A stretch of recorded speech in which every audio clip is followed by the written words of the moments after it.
nuestra H pregunta, hoy con el infectólogo pediatra Xavier San Llorens. Bienvenido, doctor. Doctor, hablemos hoy de la viruela del mono. ¿Cuántas personas hay afectadas al día de hoy según la OMS? Bueno, buenos días, Flor.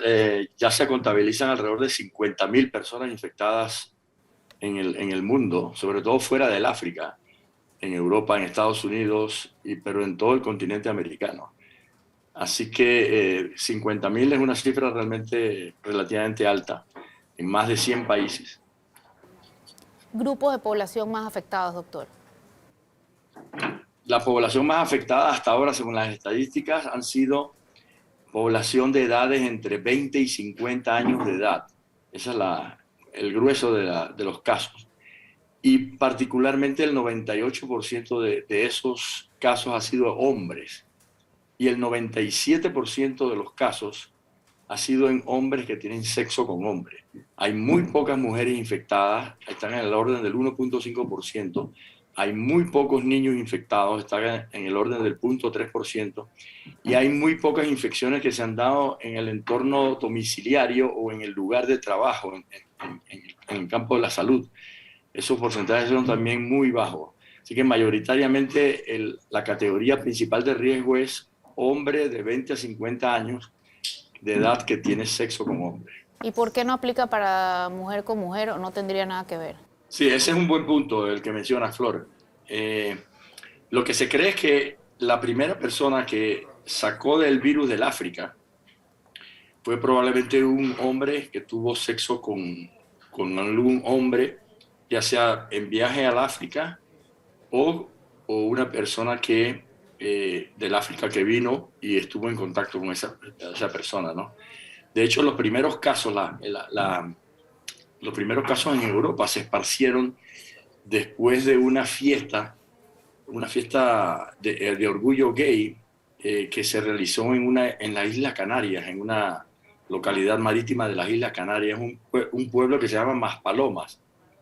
Y ahí empezó el brote y se empezó a propagar a toda Europa, porque esa es una fiesta multitudinaria donde acuden muchos del orgullo gay a celebrar. Y entonces ahí empezaron a diseminarse por toda Europa los primeros casos y después, lógicamente, pues afectó al continente americano a través de viajes, ya sea de europeos a nuestro continente o viajeros de nuestro continente a Europa.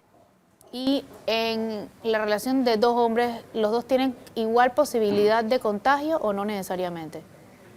Esa es una buena pregunta. De hecho, los últimos detalles que se tienen es que aparentemente el hombre que actúa como pasivo, o sea, el receptor es el que principalmente se infecta. También se puede infectar el activo o el donador, ¿no? En ese caso, el que introduce el miembro, pero la mayoría de los casos está ocurriendo precisamente en el receptor y eso tiene su explicación biológica, porque el recto es un órgano muy vascularizado, muchos vasos sanguíneos. Entonces, cuando hay una penetración, puede haber rupturas capilares y por ahí son como heridas en que se introduce el virus más fácilmente, ¿no? Y eso no solamente se está viendo en el sexo rectal o anal, sino también en el sexo oral. El pasivo en este caso, el que practica el sexo oral, es el que se está infectando con mayor frecuencia en ese tipo de actividad, porque la mucosa oral también es muy vascularizada y es fácil para el virus penetrar esa mucosa. Y a través de las lesiones de la piel también, por ejemplo, usar las sábanas del enfermo, o esto no es tan sencillo de contagiar. Bueno, las lesiones es el principal vehículo de transmisión. Eso es bien importante enfatizarlo, ¿no? O sea que si una persona puede que no tenga ninguna actividad sexual, no tener sexo, y puede contagiarse al estar en fricción o en roce con las lesiones cutáneas. Y las lesiones cutáneas pueden estar en el área perianal o pueden estar en las extremidades, en las manos, en los pies o pueden estar alrededor de la boca. Así que el contacto con las lesiones, aún sin actividad sexual, es una de las principales formas de contagio. De hecho, por eso al principio había mucha reticencia de la Organización Mundial de la Salud en decir que esta era una enfermedad de transmisión sexual, porque aún sin transmisión sexual, sin contacto sexual, sin coito, las personas se infectan precisamente por el toque de las lesiones. Ahora, como las lesiones también están en el área de los genitales, entonces a través de la relación sexual hay mucha mayor fricción, ¿no? Y lógicamente pues se incrementa el riesgo de transmisión a través de la actividad sexual. También, por ejemplo, si una persona está enferma y las sábanas están en contacto con las ampollas y después viene alguien y toca esas sábanas, también puede infectarse. Y también a través del contacto con la saliva, porque la saliva también puede contener el virus, pero tiene que ser un contacto sumamente íntimo, estrecho, por ejemplo, besarse, porque este virus no se transmite en la forma que se transmiten los virus respiratorios, por ejemplo, como la gripe o el COVID, en que se transmite por aerosoles. Se necesita un contacto muy íntimo con la saliva o con la boca del enfermo. Entonces el otro 3%, porque aquí hablamos del 97%, el otro 3% es personas mujeres, por ejemplo, y niños, que es en el entorno domiciliario que se contagian, por ejemplo, mujeres que tienen relaciones con algún hombre que tuvo relaciones con otro hombre, o personas que usaron las mismas sábanas o que estuvieron cerca del enfermo. Claro, o lo abrazan y están tocando las ampollas, ¿no? De hecho, por eso se habla de hombres que tienen sexo con hombres, porque no solamente es el homosexual, también es el bisexual. Exacto. Muchos de estos hombres tienen una pareja e hijos, y entonces también el contagio se puede dar del enfermo a la esposa, ¿no? Hablábamos de 50.000 infectados, tomando en cuenta que esto es sexual, es hombres con hombres en su 97%. Debe haber muchos más, tomando en cuenta el estigma que hay, ¿no? O no necesariamente. Debe haber muchos más, exacto. El número es difícil cuantificarlo y es precisamente por lo que tú dices, ¿no? La gente no quiere revelar la información porque enseguida viene el estigma, la discriminación, y porque de alguna manera el bisexual quiere proteger a la pareja heterosexual que tiene en su casa, ¿no? Entonces es bien difícil que todos los afectados revelen la información, revelen los contactos, y eso dificulta la trazabilidad por parte de las autoridades de salud y dificulta todas las estrategias de prevención que se pueden hacer. Y además, como la enfermedad por ahora es una enfermedad relativamente benigna o leve, no, diferente a la del África, por ejemplo, que en África la mortalidad estaba por el orden del 1 al 10%. La mortalidad en este brote de 50.000 personas está en el orden del 0.03%. Solamente ha habido 14 fallecidos de los 50.000. Y 10 u 11 de esos fallecidos es que además eran portadores del virus de la inmunodeficiencia humana, portadores del VIH. Entonces es bien importante que la persona diga la información a los trabajadores de la salud, y que se guarde la confidencialidad para tratar de darle seguimiento, ¿no? Porque en salud uno no pone ni etiquetas morales, uno no hace juicios de valor. A uno lo que le interesa es vulnerabilidades de grupos específicos y conductas de riesgo, porque ahí es donde salud puede intervenir y cortar la propagación de la cadena de transmisión del virus. Vamos a un cambio, doctor, ya volvemos y seguimos andando un poquito en este tema. Esto es Flor Misrachi Pregunta, hoy hablando de la viruela del mono con el infectólogo Xavier Sáenz Llorens.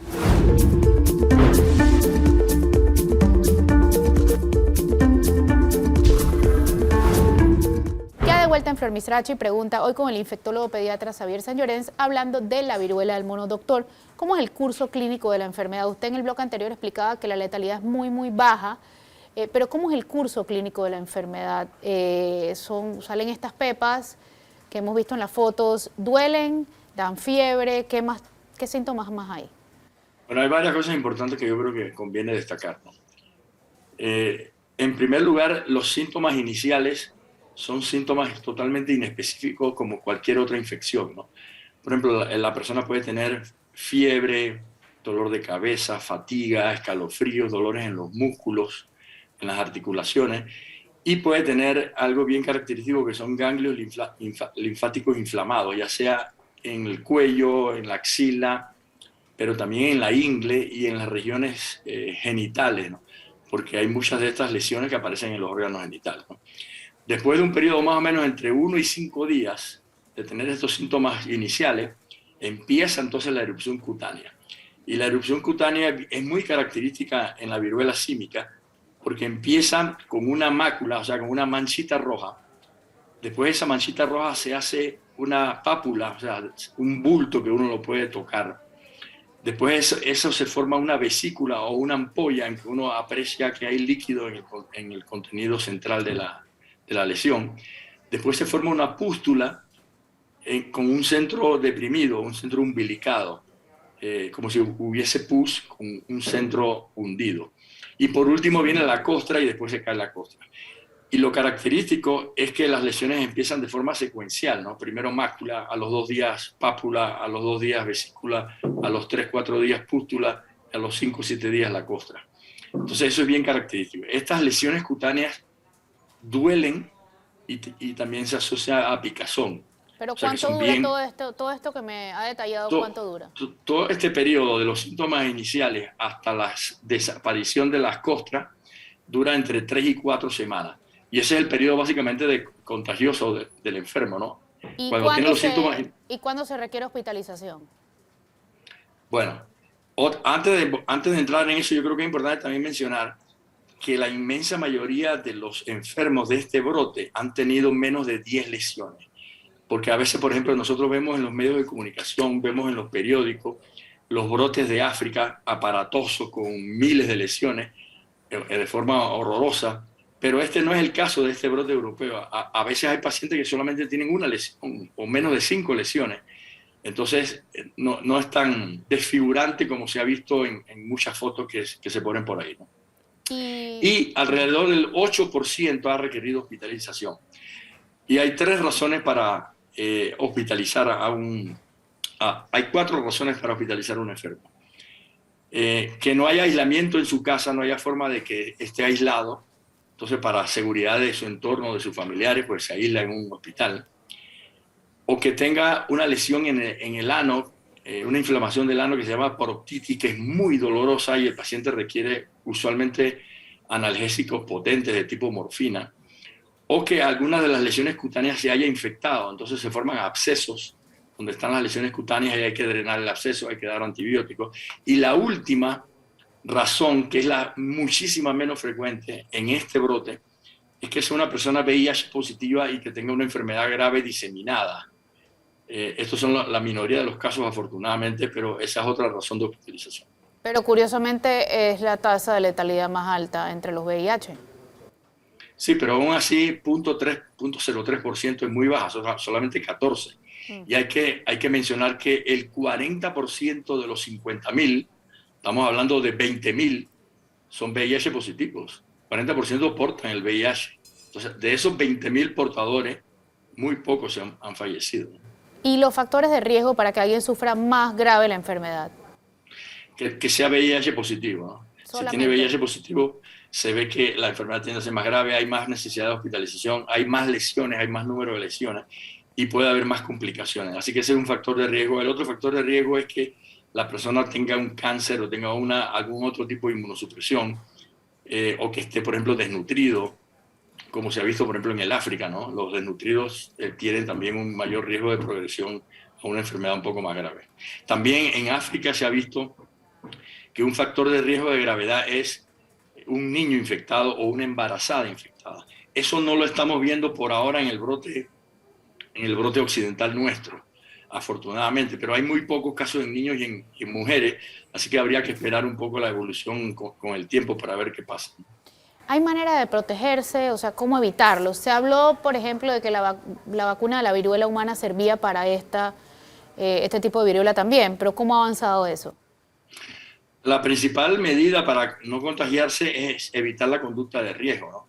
Si las personas, el grupo de hombres que tienen sexo con hombres disminuye la cantidad de parejas, sobre todo de parejas nuevas, que conocen, por ejemplo, por aplicaciones móviles, pero que realmente no conocen a la persona, disminuye la promiscuidad. Este sería como el primer paso para que con un cambio en la conducta de riesgo se pueda disminuir la cantidad de infectados, ¿no?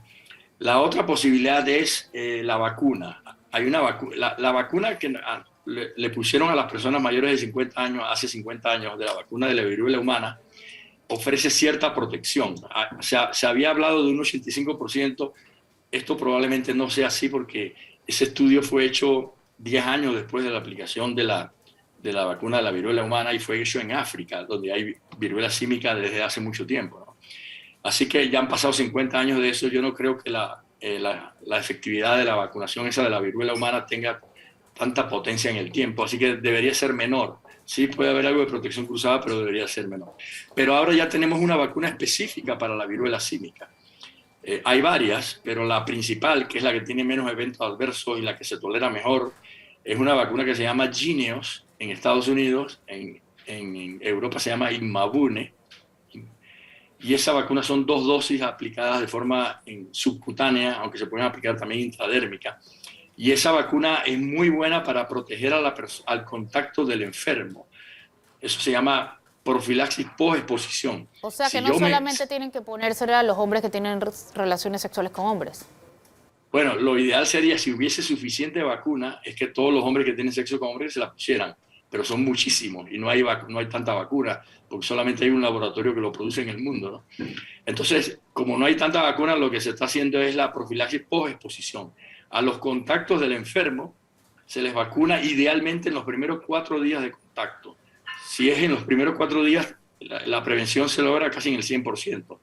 Pero si la vacuna se administra 4 días a 2 semanas después, puede disminuir la agresividad de la enfermedad, pero no necesariamente la va a prevenir, ¿no? Por eso es importante que los enfermos revelen los contactos, porque una vez que se tenga la vacuna uno puede intervenir ahí y cortar la cadena de transmisión más rápidamente. Vamos a un cambio y ya volvemos. Esto es Flor Mizrachi Pregunta.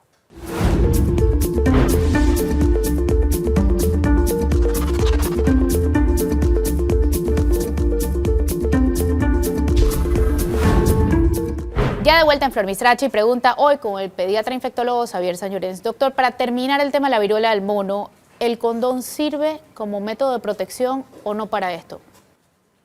Es muy ineficiente el condón en la viruela símica porque es muy similar, por ejemplo, a las infecciones por el virus del papilomavirus humano, en que uno se puede contagiar con las verrugas, con el contacto de las verrugas. Bueno, aquí también uno se puede contagiar con el contacto de las ampollas, o sea que no, aunque haya actividad sexual con condón, la persona puede infectarse porque algún lugar de su piel ha estado en roce con las ampollas, ¿no? Así que no es un método eficiente de prevención el condón en el caso de la viruela símica. Para el VIH, para la sífilis, para otras infecciones sí lo es. En la varicela, doctor, una persona contagia hasta a 10 personas más. En este caso, Sí, la varicela es muy contagiosa. 8 a 10 personas las contagia una. Aquí se ha visto que es entre 1 y 1.5 o entre 1 y 2. O sea, un enfermo con viruela símica se lo transmite a 1 o a 2 contactos, ¿no? En Panamá van aproximadamente 10 casos. ¿Hay posibilidad de erradicar la viruela del mono como si se erradicó la viruela humana? Esa es una muy buena pregunta y no es fácil contestarla, porque la viruela humana se erradicó porque el único afectado era el ser humano. No había afectación en otras especies animales. En el caso de la viruela símica se sabe que los roedores, que los mapaches, que las ardillas, incluso hay algunos datos que sugieren que un enfermo puede transmitírsela a los animales domésticos en su casa. Todavía son muy pocos casos. Habría que estudiar esto mejor, ¿no? Pero si se logra demostrar que hay transmisión del humano al animal, entonces el virus se puede mantener por mucho tiempo endémico en el ambiente y ser difícil la erradicación. Doctor, hablemos del COVID un poquito porque, aunque para muchos ya eso no exista, todavía hay 12 o 13% de positividad. ¿Será endémica la enfermedad? Bueno, ahora estamos en un periodo endémico, 12% todavía es un poco alto, a uno le gustaría por debajo del 5%, o sea que hay bastante virus circulando todavía, no con las altísimas tasas de transmisión que veíamos antes de 20, 25, 30%, pero todavía está ahí, ¿no? Entonces todavía la pandemia no ha terminado y todavía es muy difícil predecir la estacionalidad de qué va a ocurrir, por ejemplo, así, o va a ocurrir como la gripe en que en los meses lluviosos básicamente hay un número incrementado de casos, en el verano no, o si va a haber 2 o 3 oleadas de casos en el futuro, y cuál va a ser el rol de los refuerzos y con qué vacuna. A eso voy. ¿Cuándo será necesario el próximo refuerzo y qué tipo de vacuna se usará? Sí, todavía eso no está bien estipulado, ¿no? Pero ya hay vacunas de segunda generación, que le llaman vacunas bivalentes o multivalentes, en que se combinan varias proteínas de la espica de varias variantes para que la vacuna tenga protección contra muchas más variantes de forma más potente, ¿no? Porque la vacuna original, la que tenemos hasta ahora, ha perdido un poco de protección contra la variante Omicron, sobre todo contra los linajes últimos que están circulando. No contra la enfermedad grave, eso es bien importante recalcarlo, pero sí contra la infección. Entonces ahora se está trabajando, de hecho ahora el próximo mes la FDA va a revisar la vacuna de Moderna y la vacuna de Pfizer para ver si se aprueban esas vacunas bivalentes. Y habrá que determinar con qué periodicidad se ponen en el tiempo, si va a ser una vacuna anual como la vacuna de la gripe, por ejemplo, o va a ser cada 2 años, etcétera, ¿no? Habría que ver realmente el desenlace en el tiempo, ¿no? Pero también hay empresas que están trabajando en vacunas combinadas de gripe y COVID, cosa de que si al final se decide que hay que ponerse una vacuna anual cada año, con una vacuna que proteja contra COVID, que proteja contra la gripe, ya con una sola inyección yo estaría protegido todos los años, lo cual sería fabuloso, ¿no? Doctor, y por último, hemos visto COVID, hepatitis, viruela del mono, gripe del tomate. ¿Estamos viendo ahora más infecciones por todos lados o es que solamente se están visibilizando más por las redes sociales? Yo te la contestaría rápidamente de 3 formas. Uno, que durante 2 años de confinamiento los seres humanos no estuvimos expuestos a los microbios de forma natural como siempre lo hacemos. Estuvimos guardados. Entonces nuestro sistema inmune de alguna manera está más débil porque no ha entrado en contacto con esos microbios. El segundo punto es el tema de que la deforestación, el cambio climático, invadir el hábitat de los animales silvestres, comerciar con animales exóticos, etcétera, eso evidentemente nos pone en cercanía con los animales y todos los animales tienen virus, microbios que pueden afectar al ser humano, ¿no? Y el tercer punto tiene que ver con que nosotros en el campo de las enfermedades infecciosas, nosotros siempre estamos acostumbrados a que cada semana hay un brote de alguna infección en algún lado, pero antes la gente no lo conocía. Ahora con las redes sociales, con toda la alarma pandémica, con la desinformación que hay, cualquier brote que aparece en India, en China, en algún lugar remoto, y enseguida inunda las noticias, las redes sociales, y entonces la gente piensa que ahora estamos teniendo más microbios cuando normalmente ha sido siempre muy similar, ¿no? Muchísimas gracias, doctor, por acompañarnos y por la docencia. Esto fue Flor Misrachi Pregunta, hoy con el infectólogo pediatra Xavier Sanllorens.